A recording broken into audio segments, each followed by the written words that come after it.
Partai Gerakan Rakyat siap mengusung Anies Baswedan sebagai calon presiden di Pilpres 2029. Dan ini disampaikan langsung oleh Ketua Umum Syahrin Hamid saat partainya resmi mendaftar ke Kementerian Hukum pada 23 Juli 2026 yang lalu. Padahal partai ini umurnya itu belum genap setahun karena baru dideklarasikan pada Januari lalu. Dari transformasi Ormas Relawan Anies di Pilpres 2024. Bahkan Anies sendiri ini sudah pegang kartu anggota bernomor 0001 sejak Desember 2025 sebelum partainya punya badan hukum. Jadi urutannya tuh kebalik. Dari partai pada umumnya, capresnya dipastikan duluan, baru badan hukumnya diurus belakangan. Dan jalur ini sebenarnya masuk akal karena Mahkamah Konstitusi sudah hapus presidensial threshold jadi 0%. Artinya partai peserta pemilu manapun boleh usulkan calon presiden. Tinggal syaratnya mereka tuh harus lolos verifikasi terlebih dahulu sebagai peserta pemilu 2029. Dan kalau lolos, Anies resmi punya kendaraan politik yang dibangun dari relawannya sendiri loh. Partai Gerakan Rakyat pada hari ini Kamis tanggal 23 Juli 2026 resmi mendaftarkan diri ke Kementerian Hukum sebagai partai politik yang berbadan hukum. Pendaftaran langsung dipimpin oleh Ketua Umum Partai Gerakan Rakyat Pak Syahrin Hamid Sarjana Hukum dan diiringi atau dikawal oleh ribuan kader Partai Gerakan Rakyat dan relawan yang memadati gedung kantor Kementerian Hukum. Bravo Partai Gerakan Rakyat, hura! Kalau betul Partai Gerakan Rakyat ini lolos sebagai peserta pemilu dan mengusung Anies Baswedan sebagai calon presiden, maka yang diharapkan pasti apa yang disebut dengan kotel efek. Jadi kotel efek itu adalah efek ekor jas supaya orang-orang yang merasa suka, merasa dukung dan memilih Anies Baswedan di Pilpres kalau jadi maju kira-kira begitu, maka harapannya Partai Gerakan Rakyat itu akan mendapatkan faedah elektoral, elektabilitasnya secara signifikan dan kemudian mendapatkan keuntungan ya supaya perolehan pileknya juga bisa kelihatan, terutama untuk bisa meloloskan partai ini bisa lolos. Assalamualaikum warahmatullahi wabarakatuh. Saya kira salah satu isu politik yang menarik untuk dibicarakan kali ini adalah soal Partai Gerakan Rakyat yang secara resmi akan mengusung Anies Baswedan sebagai calon presiden di 2029. Hal ini disampaikan oleh Ketua Umum Partai Gerakan Rakyat Syahrin Hamid saat mendaftarkan partai ini ke Kemenkumham untuk menjadi partai politik peserta pemilu di 2029. Inilah yang saya kira menjadi salah satu isu politik yang tentu saja dalam sehari dua hari ini cukup ramai diperbincangkan oleh publik. Ada beberapa realitas politik yang saya kira mesti diungkap secara terbuka terkait dengan keinginan Partai Gerakan Rakyat untuk mengusung Anies sebagai capres. Pertama, di negara kita memang sangat mudah untuk mendirikan partai politik. Hari ini bisa bikin partai politik siapapun.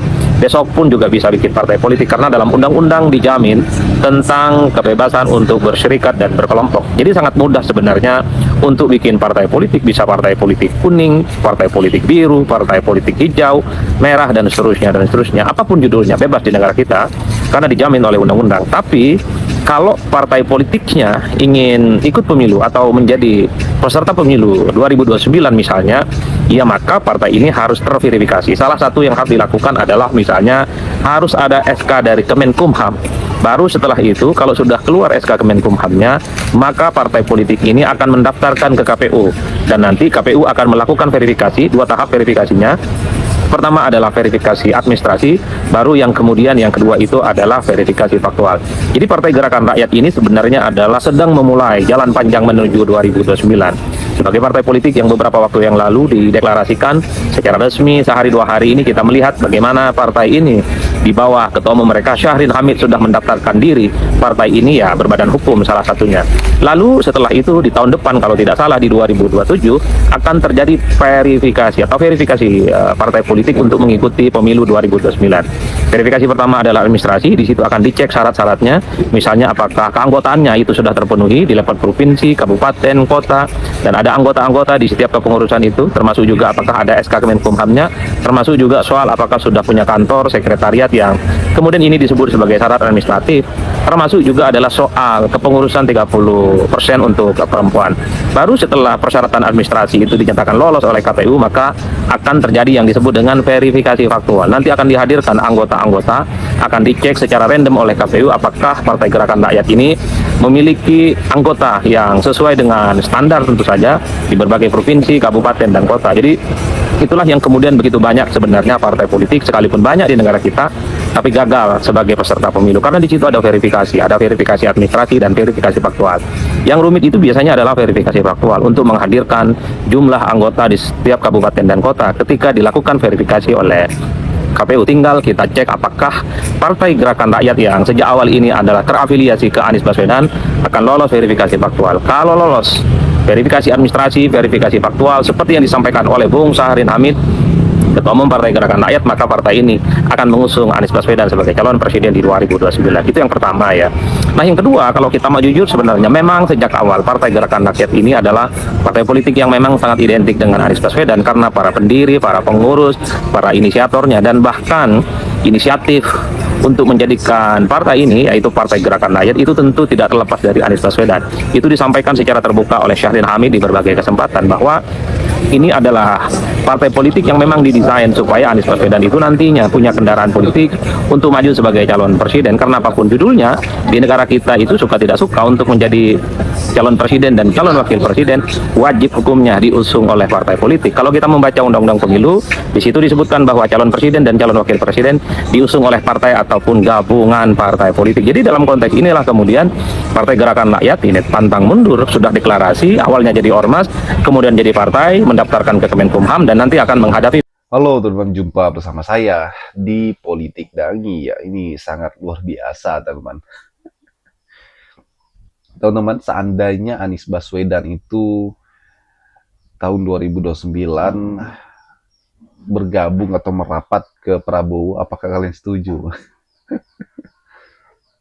Jadi gini, kalau kita melihat ya kan, bagaimana Prabowo Subianto saat ini teman-teman ya, adalah seorang calon presiden 2029 kembali ya. Artinya beliau akan mencalonkan untuk